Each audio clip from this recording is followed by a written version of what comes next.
झूठी खबरें घड़ने वाले, झूठे शेर सुनाने वाले, लोगों सब्र की अपने किए की, जल्द सजा है पाने वाले। नमस्कार, मैं हूं राजीव और आप देख रहे हैं घूमता हुआ आईना। 10 साल पहले जब केंद्र में कांग्रेस को हराकर बीजेपी की सरकार बनी थी तो नारा दिया गया था अच्छे दिनों का।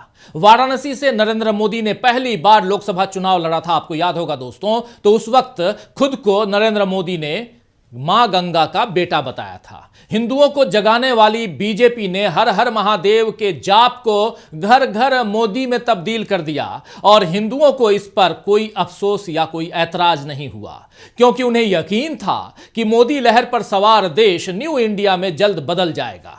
लेकिन अब पता चल रहा है कि देश में अच्छे दिन नहीं बल्कि भयानक दिन आने वाले हैं, या आ गए हैं, आ चुके हैं कह सकते हैं, क्योंकि बीजेपी ने लोकतंत्र का जनाजा तो निकाल ही दिया, उसके साथ साथ देश को वसूली सरकार के हवाले भी कर दिया। जी हां, वसूली सरकार के हवाले कर दिया। राहुल गांधी ने एक ट्वीट से बताया है कि मोदी सरकार कैसे वसूली भाई बन गई है। देखिए जरा इस ट्वीट को। इस ट्वीट में राहुल गांधी कह रहे हैं कि क्या आपको प्रधानमंत्री की चंदा दो, बेल और बिजनेस लो योजना के बारे में पता है? देश में प्रधानमंत्री वसूली भाई की तरह ईडी, आईटी और सीबीआई का दुरुपयोग कर चंदे का धंधा कर रहे हैं। रिपोर्ट्स में सामने आया है कि वसूली एजेंट बन चुकी एजेंसियों की जांच में फंसी 30 कंपनियों ने भाजपा को जांच के दौरान 335 करोड़ का चंदा दिया। चंदे का धंधा इतनी बेशर्मी से चल रहा है कि एमपी की एक डिस्टिलरी यानी मध्य प्रदेश की एक डिस्टिलरी के मालिकों ने बेल मिलते ही भाजपा को चंदा दिया। मित्र की कंपनी को बेईमानी से फायदा और बाकियों के लिए अलग से कायदा। मोदी राज में भाजपा को दिया अवैध चंदा और इलेक्टोरल बॉन्ड ही ईज ऑफ डूइंग बिजनेस की गारंटी है, यह कह रहे हैं राहुल गांधी। तो राहुल गांधी बता रहे हैं कि चंदे का कैसा गोरख धंधा बीजेपी कर रही है। आपको दोस्तों याद होगा कि 2014 से पहले कांग्रेस को सत्ता से हटाने के लिए बीजेपी ने भ्रष्टाचार के कई आरोप मनमोहन सरकार पर लगाए थे। हालांकि उनमें से कोई भी आरोप साबित नहीं हो पाया। जैसे 2 करोड़ रोजगार का वादा जुमला साबित हुआ, वैसे ही 2G घोटाले का आरोप भी जुमला ही साबित हुआ। और अब खुद बीजेपी पर वसूली के आरोप लगे हैं, और वो भी जांच एजेंसियों का इस्तेमाल करके।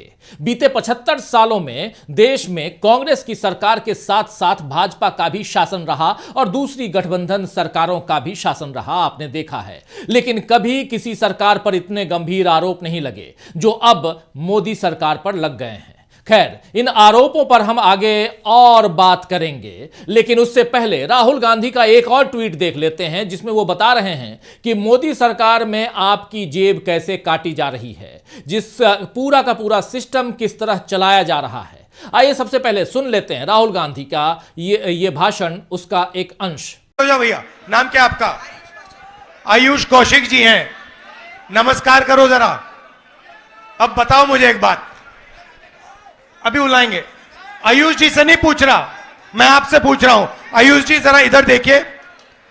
अब मान लो अगर हमें आयुष जी की जेब काटनी हो, मान लो हमने सोचा कि भैया आयुष जी की जेब काटो, सबसे पहले हमें क्या करना पड़ेगा? हाँ, सबसे पहले भैया आयुष जी उधर देखो जरा। हाँ वो देखो भैया, ये देखो, इधर देखो जरा भैया, वो ऊपर देखो, फ्लाईओवर की ओर देखो जरा। ये पहले ये करना पड़ेगा, पहले इसका ध्यान भटकाना पड़ेगा। सही, ये काम आपके लिए नरेंद्र मोदी जी करते हैं। भाई और बहनों, वो उधर देखो, भाई और बहनों इधर देखो, भाई और बहनों ऊपर देखो, भाई और बहनों नीचे देखो। अब उसके बाद क्या चाहिए आपको? उसके बाद कौशिक जी जरा घूमिए जरा। उसके बाद जब उसका ध्यान चला जाएगा, पीछे से कोई आएगा, है ना, किसी को आना पड़ेगा। वो कौन है भैया? वो अदानी है, वो अंबानी है। ठीक है, अब मान लो ध्यान भटका दिया और पीछे से जेब काट दी, तो तीसरी किस चीज की जरूरत है? हाँ भैया, मुझे ये डंडा लाठी देना जरा। ये झंडा उतारो इससे। नहीं, इससे काम चलेगा, छोटा नहीं चाहिए, बड़ा चाहिए ये। और ये तो पहला जो ध्यान भटकाता है नरेंद्र मोदी जी, दूसरा जो जेब काटता है अदानी जी, और तीसरा जो डंडा लिए घूमता है अमित शाह। कहीं भैया तुम लोगों ने कुछ किया? जब ED I, CBI I, income tax I, police वाले आए तो कुछ किया, तो फिर देखो कैसा डंडा लगता है। आयुष जी धन्यवाद आपका, अभी करते, फोटो ले लो, आ जाओ। ये भैया सेल्फी का जमाना, आ जाओ आ जाओ आ जाओ, यहां बैठ जाओ।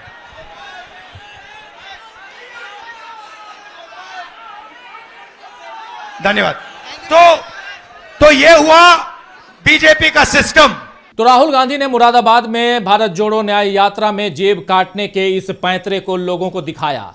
राहुल इससे पहले दूसरी जगहों पर भी ऐसा ही कर चुके हैं, आपने देखा है। राहुल अब केवल भाषण नहीं देते हैं, बल्कि वो बाकायदा लोगों से सवाल जवाब करके उन्हें उनकी सच्चाई का एहसास कराते रहते हैं। इस तरह लोग बेहतर तरीके से समझ रहे हैं कि आखिर 10 सालों में उनके साथ कैसा धोखा हो चुका है। अच्छे दिन बोलते बोलते उन्हें किस तरह सम्मान से जीने का ही मोहताज बना दिया गया है।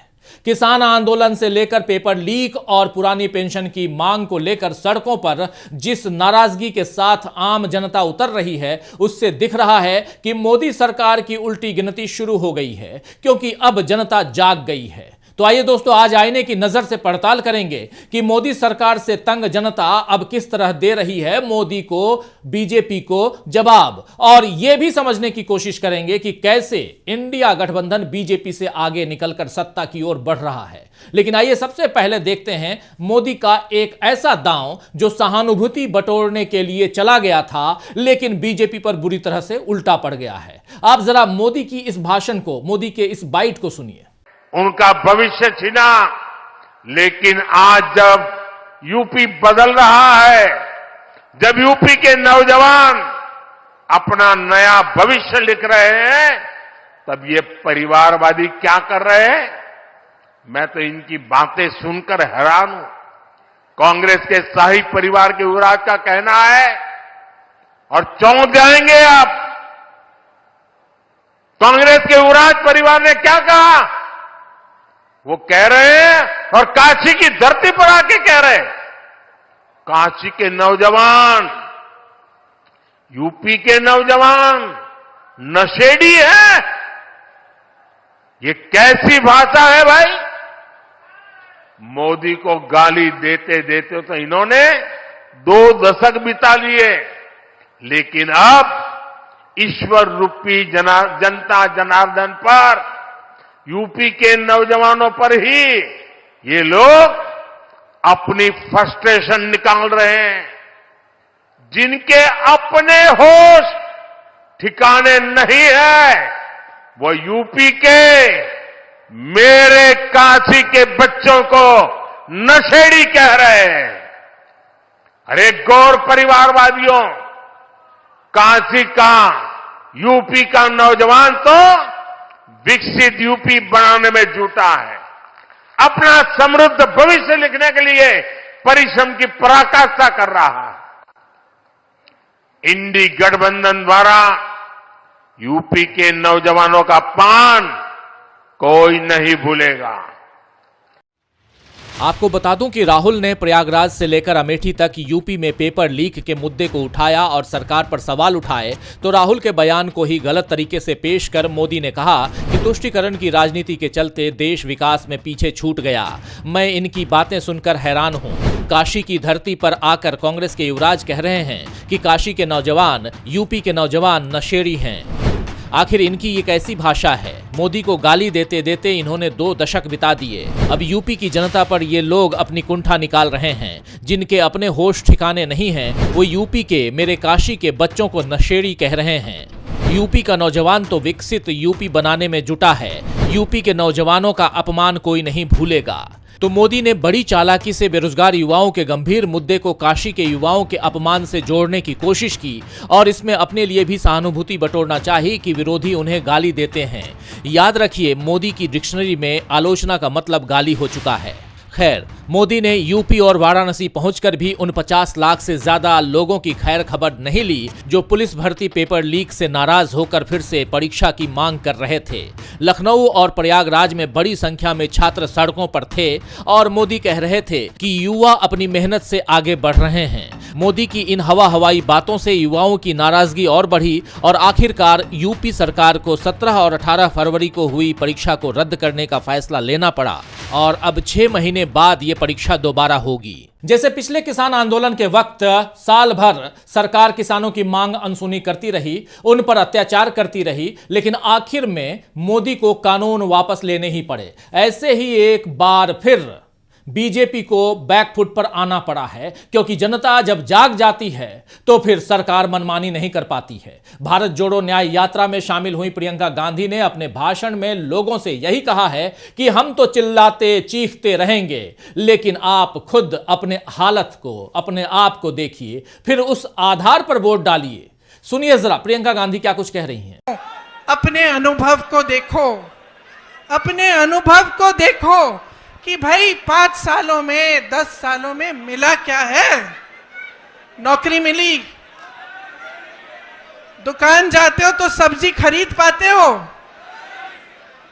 आपको मालूम है गन्ने का जो दाम है, जो आपको मिलना चाहिए सरकार से, वो हर साल, पिछले 7 सालों में हर साल सिर्फ मात्र 7 रुपए गन्ने का दाम बढ़ा है कि नहीं?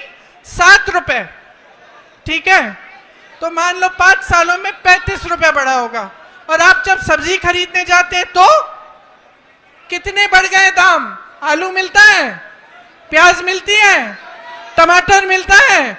आप जाते हो 3 चीजों को लेने के लिए, घर आते हो 1 लेके। तो भाई देखो, जब तक आपको खुद समझ में नहीं आएगा, जब तक आप अपने अनुभव पर नहीं उतरोगे, तब तक कुछ नहीं बदलने वाला। हम चीखते चिल्लाते जाएंगे, कुछ नहीं बदलेगा। बदलाव तब आएगा जब आप अपनी परिस्थितियों को समझकर अपना वोट डालोगे, जब आप सवाल उठाओगे सरकार से कि मुझे सब्जी क्यों नहीं मिल रही है, इतनी महंगाई क्यों है, मेरा बच्चा पढ़ता है, मेहनत करता है, उसको नौकरी क्यों नहीं मिल रही है।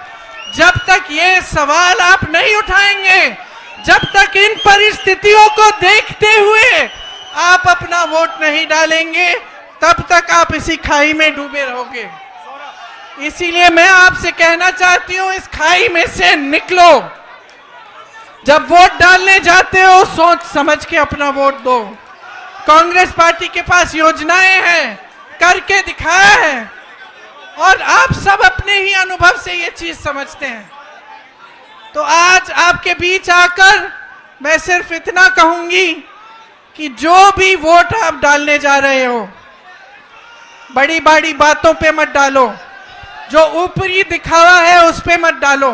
जो तुम्हारी जिंदगी में गुजर रहा है, जो तुम्हारा जीवन है, तुम्हारा अनुभव है, तुम्हारी परिस्थिति है, उसको सोच, उसको समझ के कि ये क्यों हो रहा है आपके साथ, तब वोट डालो। प्रियंका गांधी ने जनता के सामने सच्चाई खोल कर रख दी है और अपने भविष्य का फैसला खुद करने का जिम्मा जनता पर छोड़ दिया है।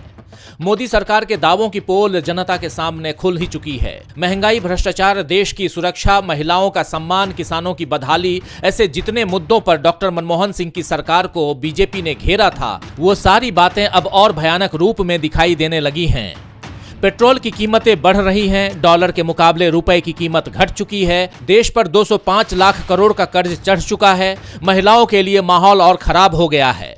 एनसीआरबी की रिपोर्ट है कि 2022 में महिला अपराध के सिलसिले में हर घंटे लगभग 51 मामले दर्ज किए गए हैं। अभी 2023 के आंकड़े आना बाकी हैं। किसान 3 साल में दूसरी बार एमएसपी की मांग को लेकर सड़कों पर हैं और इस बार भी किसानों पर गोलियां चलाई जा रही हैं, कांटे बिछाए जा रहे हैं। जांच एजेंसियों के राजनीतिक इस्तेमाल से विरोधियों को कुचला जा रहा है। इस कार्यक्रम की शुरुआत में आपने देखा है कि कैसे अब मोदी सरकार पर ईडी और सीबीआई के जरिए कंपनियों से वसूली के आरोप लग रहे हैं। इससे पहले सुप्रीम कोर्ट ने इलेक्टोरल बॉन्ड्स को अवैध बताया है, तो उससे भी यही साबित हुआ है कि चुनावी बॉन्ड्स भी वसूली का ही तरीका थे। चंडीगढ़ मेयर चुनाव में बीजेपी ने जो धांधली करवाई वो तो सीसीटीवी में ही कैद हो चुकी है। यानी मोदी सरकार न लोक का हित कर पा रही है और न ही लोकतंत्र को बचा पा रही है। तो 60 महीने, जी हां, 60 साल के बदले केवल 60 महीने मोदी जी ने जनता से मांगे थे। ये 2014 की बात है दोस्तों। तब जनता ने कुछ अच्छा होने की आशा में मोदी को 60 महीने दे दिए थे। लेकिन उन 60 महीनों में मोदी ने नोटबंदी, जीएसटी और पुलवामा जैसी गंभीर चोटें देश को दी। जनता ने फिर एक और मौका मोदी को दे दिया ताकि जो काम पहले 60 साल में, यानी कि पिछले 60 महीनों में, साल नहीं महीनों में नहीं हो पाया, वो अगले 60 महीनों में शायद हो जाए। लेकिन दूसरे 60 महीनों में भी निराशा ही हाथ लगी। निराशा में वो 60 महीने कट गए। तीसरे कार्यकाल में अपने आने की भविष्यवाणी कर चुके मोदी की सरकार पर पिछली यूपीए सरकार से कहीं ज्यादा गंभीर आरोप लगे हैं। लेकिन न मोदी और न ही बीजेपी और न ही मीडिया, जी हां मित्र मीडिया, इस पर कोई बात करता है। मोदी सरकार पर अभी ईडी, सीबीआई का दबाव डालकर व्यापारियों से वसूली के जो आरोप लगे हैं वो तो गंभीर हैं ही। इसके साथ कुछ और बेहद गंभीर आरोप हैं, जैसे चीन की घुसपैठ को अनदेखा कर भारत की जमीन को उसके हवाले करना, सैनिकों की सुरक्षा से समझौता करना, संवैधानिक संस्थाओं पर कब्जा करना, मीडिया को दबाव में रखना, आंतरिक कलह को बढ़ावा देना और इसके अलावा राज्य सरकारों की चोरी करना, पैसे के बल पर वोटों को खरीदना, ईवीएम से छेड़छाड़ करना, नफरत की राजनीति को बढ़ाना, उद्योगपतियों के फायदे के लिए देश का नुकसान करवाना, ऐसी एक लंबी लिस्ट हो सकती है। ऐसा नहीं है कि ये आरोप केवल राजनीति से प्रेरित हैं या कांग्रेस के लोग ही ये आरोप लगा रहे हैं, बल्कि पिछले 10 सालों के पन्नों को पलटिए तो आपको सबूत खुद मिल जाएंगे। गलवान में चीन ने घुसपैठ की, ये बात खुद लद्दाख के लोगों ने बताई है। पुलवामा का सच आज तक सामने नहीं आया है कि सैनिकों को हवाई मार्ग से क्यों नहीं ले जाया गया था। मणिपुर में हिंसा अब भी नहीं थम रही है और मोदी वहां आज तक नहीं गए। गोवा, मध्य प्रदेश, कर्नाटक जैसे कई राज्यों में बीजेपी ने ऑपरेशन लोटस चलाकर सत्ता हथियाई थी। किसानों पर 3 कृषि कानून थोप दिए गए थे ताकि कॉरपोरेट को फायदा हो। ईडी, सीबीआई और आईटी के छापे मोदी विरोधी नेताओं पर पड़ते हैं और जो बीजेपी के आगे झुकते नहीं उन्हें जेल में डाल दिया जाता है। मोदी खुद चुनावों में शमशान कब्रिस्तान से लेकर कपड़ों से पहचानने और बजरंग बली की जय बोलकर वोट डालने की बात कह चुके हैं। यानी सीधे सीधे भारत की धर्मनिरपेक्षता को ठेंगा दिखाने का काम मोदी करते हैं। अपने ऊपर लगे आरोपों पर मोदी सीधे सीधे जवाब नहीं देते, बल्कि उन्हें खुद के लिए गाली बताते हैं। आपने सुना ही है कि कैसे मोदी ने अपने संसदीय क्षेत्र वाराणसी जाकर फिर यही कहा है कि 20 सालों से मोदी को कांग्रेस के लोग गाली दे रहे हैं। तो मोदी जिन 20 सालों की बात कर रहे हैं वो असल में गुजरात में उनके मुख्यमंत्री कार्यकाल का दौर है, जब 2002 में गोधरा की भयानक घटना हुई थी, आपको याद होगा। पुलवामा की तरह आज तक गुजरात में सांप्रदायिक हिंसा के लिए असली जिम्मेदार लोगों पर कोई कार्रवाई नहीं हुई है। मुख्यमंत्री होने के नाते मोदी जी को इसकी जिम्मेदारी लेकर इस्तीफा उसी वक्त दे देना चाहिए था, लेकिन मोदी ने इसे अपने लिए सहानुभूति के ट्रंप कार्ड की तरह इस्तेमाल किया। इसके बाद कॉरपोरेट की मदद से वाइब्रेंट गुजरात करते हुए दिल्ली की गद्दी तक वो आ पहुंचे। बीबीसी ने एक डॉक्यूमेंट्री गुजरात पर बनाई, आपको याद होगा, तो उसे बैन कर दिया गया। अभी इसी तरह किसान आंदोलन का जो लोग समर्थन कर रहे हैं उनके अकाउंट्स, सोशल मीडिया अकाउंट्स पर बैन लगाया जा रहा है। सोशल मीडिया प्लेटफॉर्म एक्स ने खुद इसकी जानकारी दी है। एक्स ने यानी ट्विटर ने, जो पहले ट्विटर कहलाता था आजकल वो एक्स कहलाता है, एक्स ने एक पोस्ट में कहा है कि भारत सरकार ने शासकीय आदेश जारी किए हैं जिसके तहत एक्स को विशिष्ट खातों और पोस्ट पर कार्रवाई करने की आवश्यकता है जो अच्छे खासे जुर्माने और कारावास सहित संभावित दंड के अधीन हैं। आदेश का अनुपालन करते हुए हम केवल भारत में ही इन खातों और पोस्ट पर रोक लगाएंगे।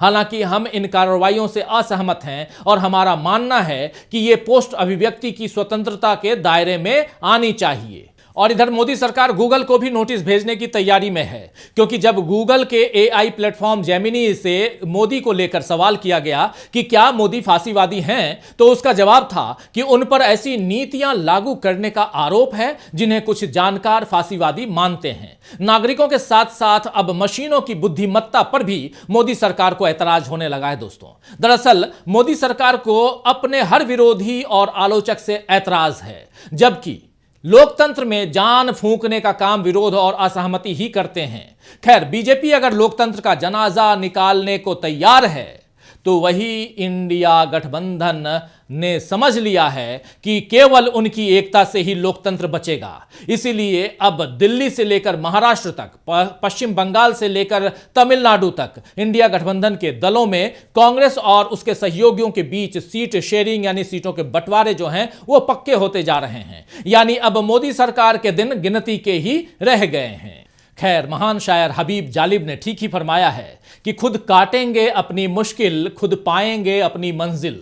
खुद काटेंगे अपनी मुश्किल, खुद पाएंगे अपनी मंजिल। राह जनों से भी बदतर हैं राहनुमा कहलाने वाले। तो आज के लिए बस इतना ही। फिर मिलेंगे खबरों के नए आईने के साथ। तब तक देखते रहिए डीबी लाइव। नमस्कार।